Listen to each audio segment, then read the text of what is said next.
Ça semble bateau, mais il y a une chose étonnante que les gens qui commencent ce qu'ils font ne font probablement pas. Et pourtant, c'est ce qui va vous servir tout de suite quand vous commencez. Et vous, je vous garantis que vous n'allez pas y échapper. Mais c'est aussi pour ça que vous avez peur de tomber en ski de fond. Alors je vous rassure, c'est parfaitement normal, je suis passée aussi par là. C'est pour ça que j'ai tourné spécialement cette vidéo. C'est très basique, mais dans cette vidéo, vous allez découvrir comment vous relever sans vous contorsionner dans tous les sens, sans vous faire un tour de rein et surtout, bonus, en préservant vos genoux. Alors les skis de fond, contrairement aux ski alpins, ils sont très longs, donc ils sont beaucoup moins maniables. Donc effectivement, ça peut paraître plus difficile de se relever avec les skis de fond. Mais en appliquant cette méthode, et surtout la petite astuce que je vais vous donner et qui change tout, vous allez enfin vous relever facilement, gracieusement, et sans vous tordre dans tous les sens.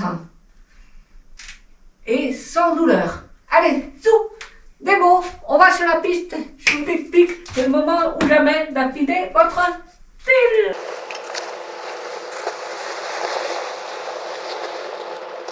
Bienvenue, c'est Marilyn. Bienvenue sur passionglissefond.com, le meilleur endroit pour apprendre le ski de fond facilement et sans y passer des heures. Rejoignez-nous sur nos réseaux sociaux. C'est gratuit.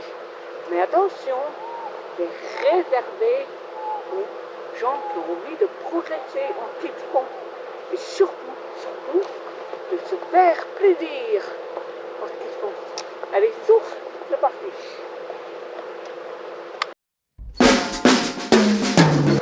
Hop, et haut.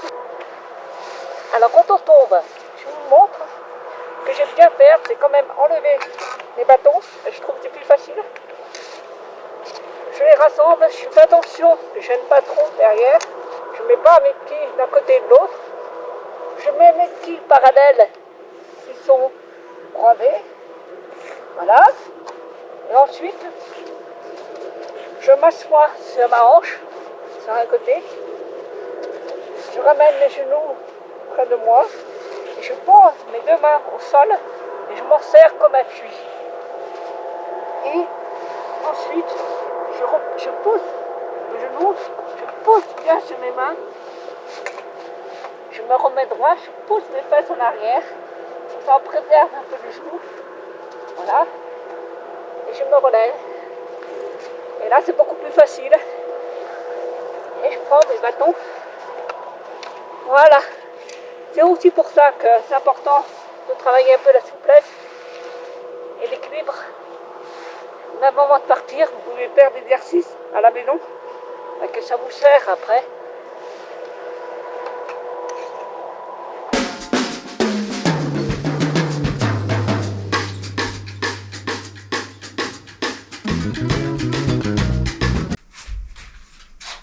Maintenant que vous avez vu comment faire, je vous invite à vous entraîner, à vous relever de votre propre initiative et donc à simuler des chutes.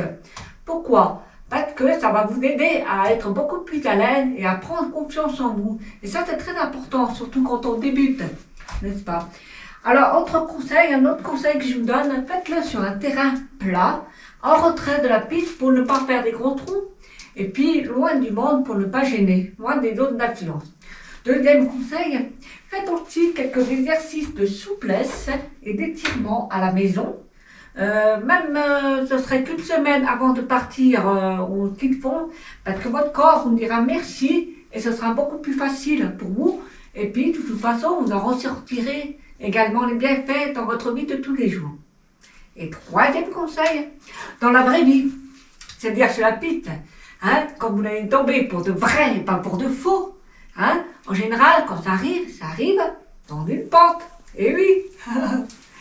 Eh bien, pensez bien à placer votre ski d'appui. Quand vous vous relevez, mettez-le bien perpendiculaire, votre ski incliné, soit vers l'avant, soit vers l'arrière. vous allez partir avec la pente, alors c'est encore pire, hein. Ça va être compliqué à vous relever, vous allez voir les skis vont se croiser, c'est pas terrible. Ça paraît évident, mais c'est vrai que dans le feu de l'action, eh ben, on n'y pense pas forcément. Donc prenez bien vos appuis. Et aussi, quatrième conseil, surtout quand vous êtes tombé comme ça en skiant, c'est vrai que les premières fois, on peut avoir peur en tombant. Et c'est tout à fait normal, je vous rassure. Là aussi, prenez quelques secondes avant de vous relever pour respirer à fond. Ça va vous apaiser et surtout, dites bien dans votre tête que tout va bien. Gardez votre sang-froid. Maintenant, surtout maintenant, vous savez comment vous relever. Donc, plus d'excuses. Maintenant, vous savez comment vous relever avec grâce et sans vous faire mal, en préservant vos genoux. Vous verrez, ça va vous donner confiance dans vos premières sorties. Que ce soit en ski classique ou skating, ça sert dans les deux cas. Et toujours le même conseil que je répète, de vous entraîner. Là, il faut vraiment que vous mangez la neige, que vous simuliez les chutes, parce que c'est très important. C'est ça qui va vous permettre de progresser. Donc faites-le une fois, deux fois, trois fois, recommencez, même si c'est pas parfait, c'est pas grave, recommencez, car de toute façon, ça vous aide quand même à être meilleur, à progresser. Persévérez. Ce sera encore plus facile, vous allez voir, jusqu'à qu'un jour, vous finirez par ne plus tomber. Je vous le promets. Ah oui, c'était la classe. Si, ça arrive. Car à force, vous allez travailler et maîtriser votre équilibre. Donc moi, par exemple, il m'arrive des fois d'être déséquilibré, mais je ne tombe pas. Il m'arrive quand même de tomber, je vous rassure. Mais c'est rare. Disons que c'est rare. Et ça me fait pas mal. J'espère que cette vidéo vous a apporté et que ça vous a plu. Maintenant, ciao, c'est le piste. C'est parti. Pas louper aucune astuce. Abonnez-vous à ma chaîne YouTube pour ne rien louper. Abonnez-vous à ma chaîne YouTube pour ne rien louper.